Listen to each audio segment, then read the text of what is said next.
ndagira ngo umenyeshe ko bitakiri ngombwa kugura data mu gihe waba wakoze subscribe, like and share. Kurikirana nkwereke rero application zazo ukoresha data z'ubuntu bitagombeye kugura mega za buri munsi. Niba nawe wari urambiwe kugura mega, kurikira ino nzira. Uraza hano usacinge RGC gutya, uhitemo iya mbere RG Tunnel VPN, uze kuri iyi ngiyi. Jewe urabona ko nari nyifitemo, ariko urabanza uyesitare. Numara kuyesitara ukande hano kuri open.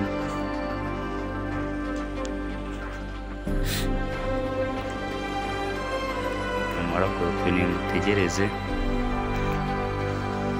Kugira nkwibutse gukora subscribe.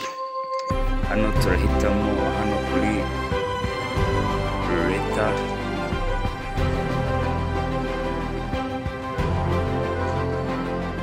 leta. Nurangiza uze hano ubanze wafudetinge application yawe kugira ngo ibashe gukorana n'igihugu urimo.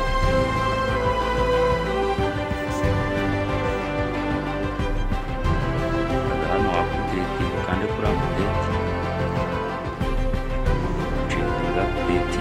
tubwiye ngo na update available, ariko hari igihe izabikwereka.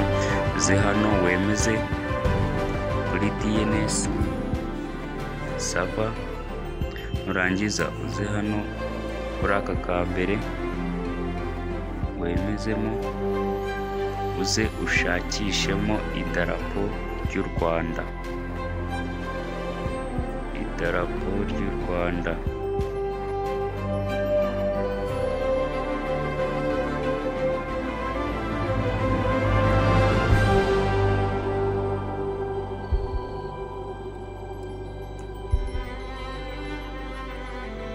Ushaka wanakandikamo hano ugasacinga igihugu, ukandikamo Rwanda.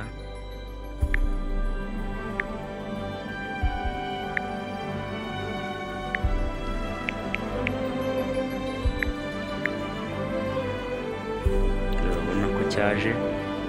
Hano turahitamo ikintu bita aka kambere katariho mega, katariho na free.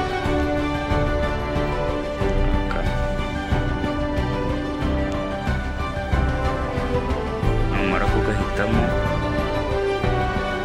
hejuru urarekeramo gutya, nta kintu uri buhinduremo. Uze ukande hano kuri start.